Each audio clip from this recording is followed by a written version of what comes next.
One thing I want to share is how God sends me messages.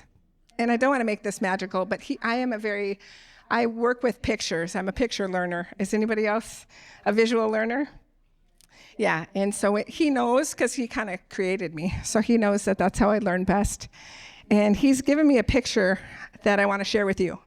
It has blessed me through the years, and it's pretty cool. So there was a time in my life not too long ago where I had a lot going on at the same time. It seemed like it was raining a whole bunch of stuff. Anybody can relate? Yeah, you kind of wonder why we can't get just one thing at a time to deal with, right? It just seems to always pour sometimes. So I was going through a lot of things, and all of a sudden, I was like crying out to God. I'm like, God, I can't handle this. It's too heavy. There's too much. And he gave me a picture. And the picture was of a circle surrounded by circles. And if you picture like on this stage, there was a center circle, and then there was all circles around the outside. And we all have circles. Each issue or problem or concern that we're dealing with is a circle. So I want you to think of your circles for a sec. We all have them. They're heavy. They're causing a lot of stress in your life. They consume your mind. Do you got them? Got them pictured? Would you like to take a tour of my circles? All right, this was a few years back. All right, I'll get on this circle. Okay. My dog Lucy is my pride and joy. Anybody have dogs? Anybody absolutely love their dogs? I don't bring my dogs in a stroller, but I really love my dogs a lot. My dog had a bump on her ear, and I'm like, oh my gosh, it's cancer. I'm gonna lose Lucy. She's been through everything with me, and for anyone who knows me, that's a lot. And so I was really worried about that. My next circle, my friend group, because of circumstances, shrunk significantly. And when God called me out of the CBS ministry, I went from seeing beautiful Christian women numerous times a week to not. And that was hard for me. So that's one of my circles. Then there was a mom circle. I lost my mom when I was 24. It rises up, right? For anybody who's lost anybody, it rises. It rises up and it's hard. Then I had elderly parents. Oh, thank you. Thank you. God just gave me a hug in human form. I love when he does that. Okay, there's probably going to be more crying, by the way, just so you know. I'm trying. Okay. Then I have 4 children. They are my world. And they moved out and grew up. How dare they do that? So all of a sudden, I find myself empty nesting. And I'm like, what do I do with that? How do I fit into my adult kids' lives now? Then I had some health scares. I had ulcerative colitis, which put me in a fetal position for a year while I was trying to homeschool my children. And then I started getting blurry vision in my left eye. And that is a whole nother story. Let's see. Then my dad starting to show signs of dementia. Really very, very little, but enough to grab my attention and worry. You know, am I going to be able to help him? Is he going to someday not know me? Can his wife, Mona, take care of him? CBS, I stepped out of CBS, missed my friends. I found my value in CBS, which is a no-no. Your value is never in your ministry. It's always in the Lord. My bad. So it was a big shock. So, lots of circles. And God explained them to me he said, as long as you're standing on the circle, it's unsteady. There is no steadiness. And your focus is on the issue. he says to me, come in the center with me. Here, it's stable.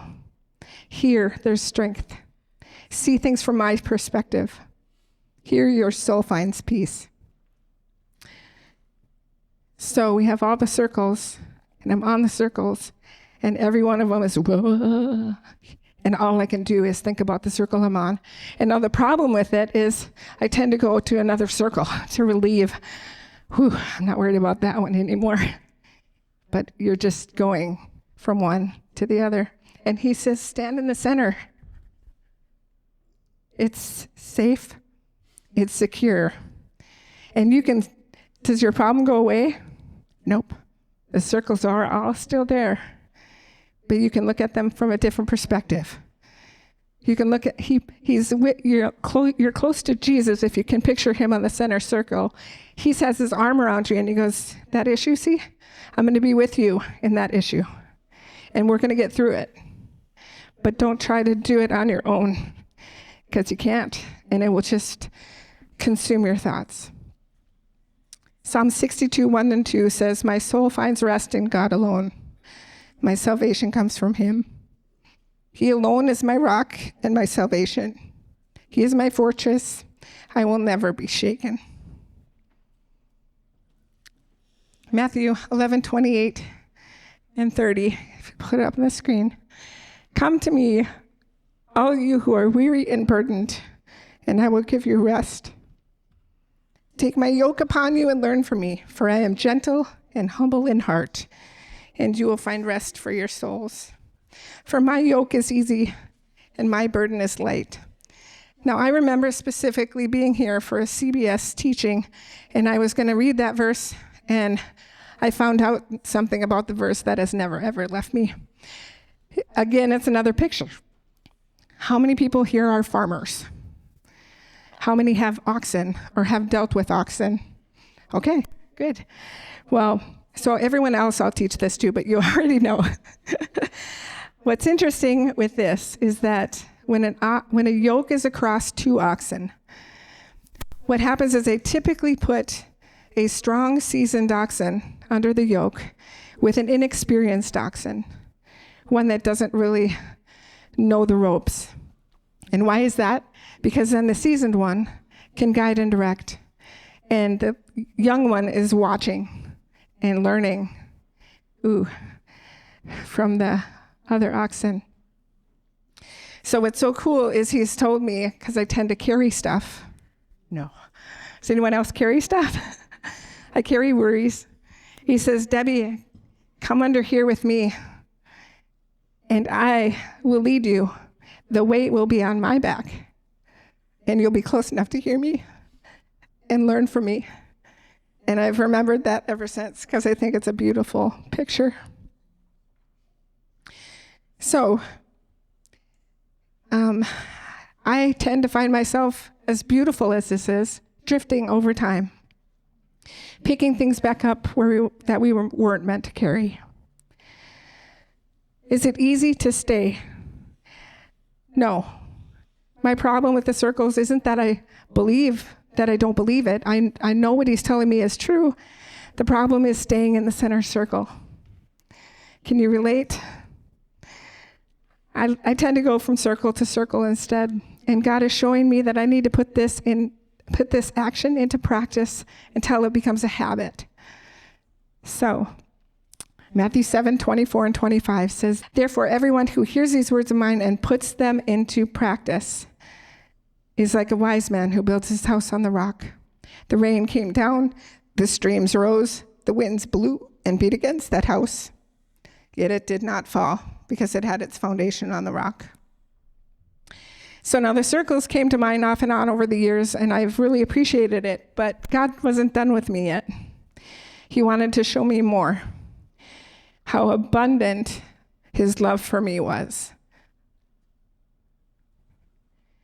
Add a humongous, ginormous circle.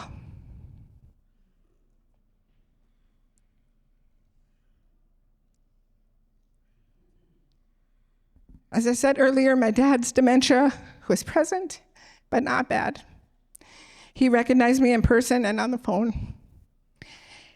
I noticed in 2023, my son Christian learned how to play the guitar, and he wanted to show Grandpa, who is a seasoned guitar player. And it was so cute because Christian was singing, and my dad and Mona, his wife, were singing along. And Dad and Mona were very good for each other. Dad had the physical strength, or his body was good, and his mind was kind of going, and her mind was sharp, and her body was kind of going. So they lived together in a home, and in a house in Ascove, Minnesota, and they did well. They made it work until it changed. A call in January of last year. Dad didn't know me. I called and I asked him, and it was January, and I said we were going to go give him a Christmas present because we weren't able to go down to Christmas because he wasn't feeling good. And I said, Dad, I wanted to come down and give you your Christmas present. What day is good? And he goes, but it's cold. I said, it's cold? Well, how cold is it? It's just 30 degrees or so. I'm like, wow, that's good. That's pretty good. I said, Dad, it's Debbie. I thought keywords. It's Debbie, and I want to come bring you your Christmas present. And he says, hold on just a second. He goes, Mona, they want to come and hang doors, but it's 30 degrees. So for 5 minutes, he didn't know me, and that scared me to death. I called my brother Scott. Him and I were the only two kids, and Scott lives in Denver. And we said, oh my gosh, we got to talk about it. We got to meet with Dad and Mona, find out just how bad it is. And so he goes, I'll book a flight. And he was going to come up on February 1st, and we were going to meet Dad and Mona and talk about it.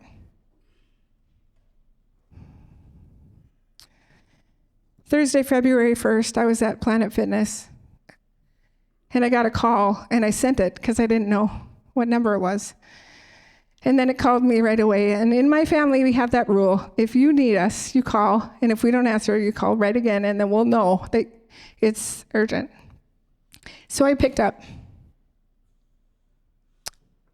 Debbie, this is the sheriff of the Pine County Sheriff's Office. I'm here at your dad's house with Mona. Your dad is missing.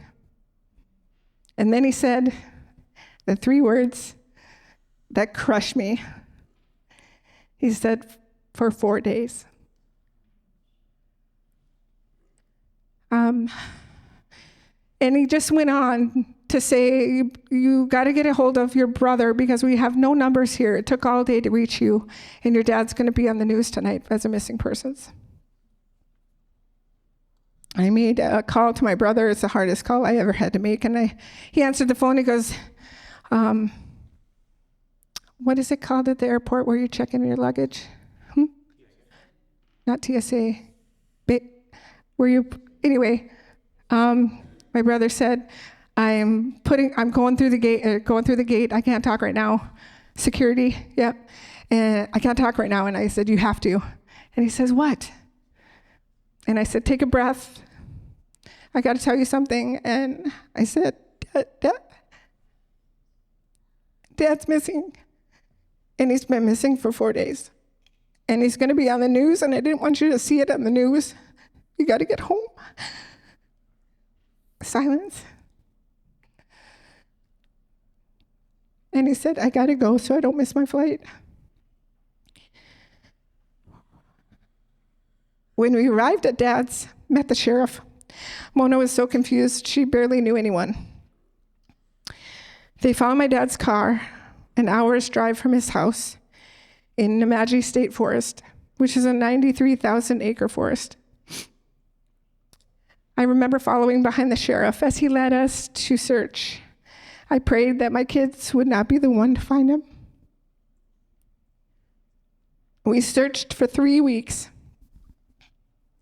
I hated that place. I didn't want to go. I could not go. I couldn't not go. It was so surreal. seeing St. Louis and Pine County search and rescue, watching the ditches as we drove in. Is this a dream? I've never been more aware of the weather in my whole life. It snowed, and I would say, no, please stop snowing. I didn't want to cover him up. It would warm up, and I would say, no, there's a lot of swamp out there. Please, if it warms up, he might sink in and we'll never find him. I never thought in a million years I'd ever have to think that about my dad.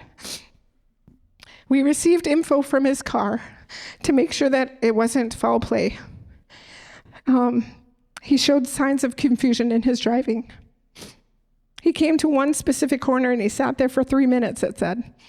And it's because if he would have taken a left at that point, he would have driven back to town. And instead he went straight.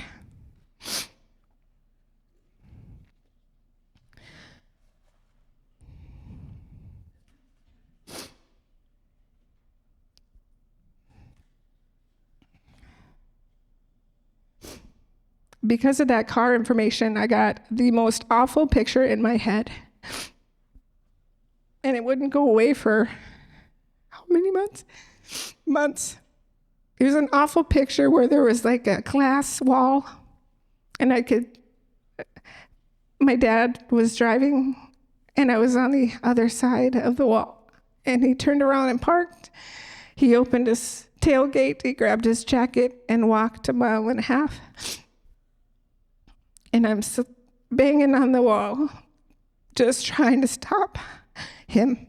From there, he sat down on the side of the road, and then later on, he got up, and he went into the woods. Now, my nephew, this is a funny kind of a bizarre God is great story. My nephew came to search. He's from Indianapolis. He had moved there like 3 months earlier, wasn't there very long. He came for 3 days and had to get back. And his friend of 3 months called him and said, John, I got to tell you something. And don't think I'm weird. I just had a dream, and I think you're supposed to search 15 miles in 94 degrees. I don't know what that means. And so my sister-in-law calls me frantically, we need a protractor. We need I'm like, we're searching in 93,000 miles of forest, and we need a what? But then they explained. And so we decided to take that pause intersection where he stopped for 3 minutes, and 15 miles was where his jacket was found on the side of the road. And I'm like, oh my gosh, maybe we're onto something. So we mapped out what 94 degrees would look like, and our family, without the searchers, decided we're going to go there. This has got to be it. It's got to be it. You remember that? And so we went, and it was a no. Wasn't there. And we were devastated. After 3 weeks, the search was called off. The fall, they said, is normally when people are found in imagery because of hunters. God, please no. This was January and February. I didn't want to wait till the fall to find him. But God had other plans. A man from Stillwater, Minnesota, with his drone and software, on his own dime, in his own time, came up and asked the Pine County Sheriff's Department where he could search, or where they had searched. He flew the drone for 1.5 hours, and then he had this special software that you could put color in it. My dad had a blue and red jacket, put the color red in there, and then put the software in, which took out of 1.5 hours footage, 1.5 minutes to go through, and they found him on the 51st picture. Unreal. He was located 300 feet past where we searched, at 15 miles and 94 degrees. The 2 counties have since bought the software for future searches. Thank God. I would love to, that's what I thought, I'm going to make it my life mission to get every police and rescue to know about this software so people don't have to suffer like this, and we'll search for for so long. Pine County offers training in other counties if they need to use it.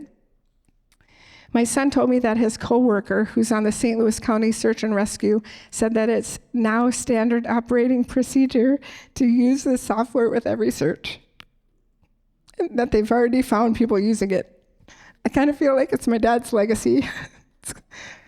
Way to go, Dad. Did you know that only 20% of missing people are found? 20%. My dad went missing on January 28th, 2024. He was found February 20th, 2024. His wife, Mona, refused to eat until Jerry came home and died on February 13th, 7 days before we found Dad. My daughter had a dream while we were searching that we were all sitting around the table with Mona, but my dad wasn't there. And then my dad walked in the door, and Mona said, "Jerry, you're home." And he said, "No, Mona, you're home." And she woke up to a text from me saying that Grandma had passed away in the night. This has been a key thing to bring my daughter closer to Jesus. It was a tangible, personal thing for her. I shared that story at the combined funeral for Dad and Mona on their 23rd anniversary. Okay, now it says breathe. I'm just following directions.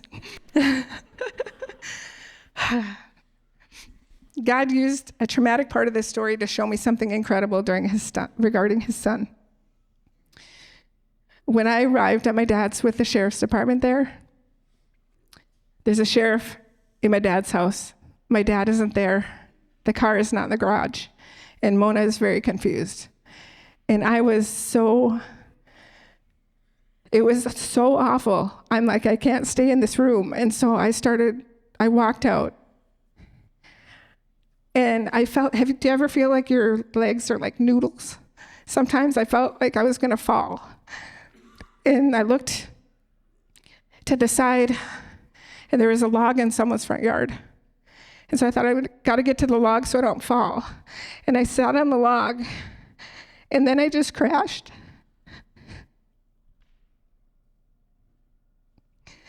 And I just started saying, "I'm so sorry, Dad. I'm so sorry." And I couldn't stop saying it, and I couldn't stop crying. I've never cried so hard in my life. And while I was crying, like this, all of a sudden I felt this body on my back. And then I felt another body on my back. And then I felt hands on my shoulders. And pretty soon, all of them were crying with me, sobbing with me. And we sobbed for so long. I didn't know who they were. I couldn't open my eyes. But when I did, I sat up, and it was 3 of my 4 children.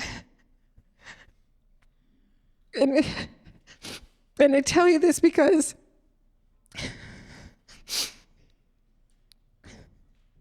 when we sob, Jesus sobs.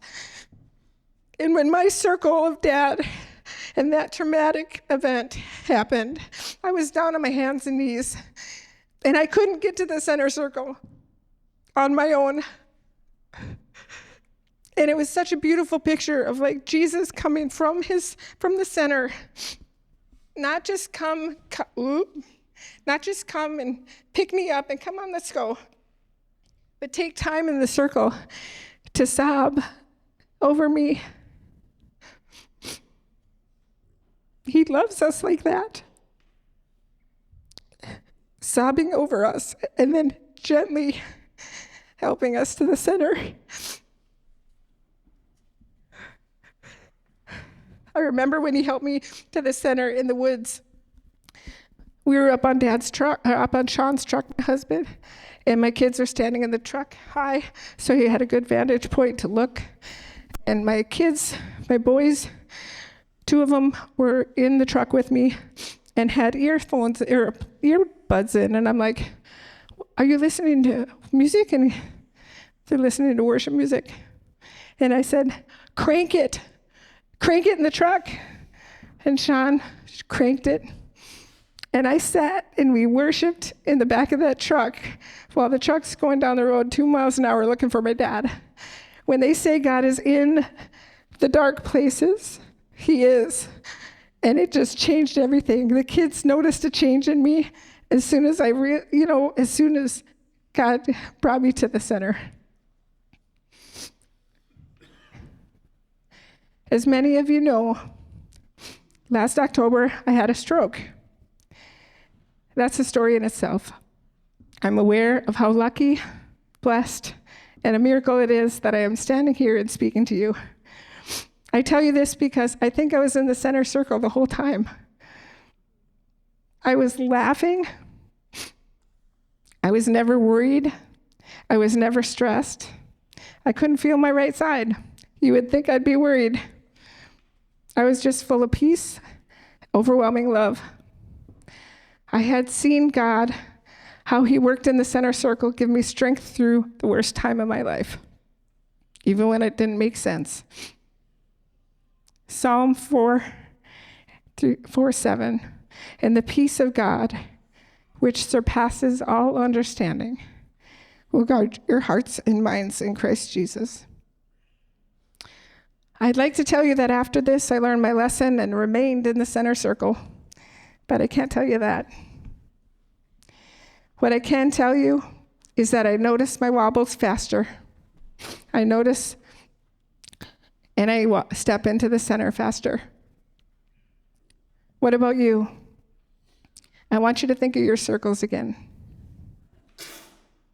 Did you know that when you step in the center circle, God takes your worries?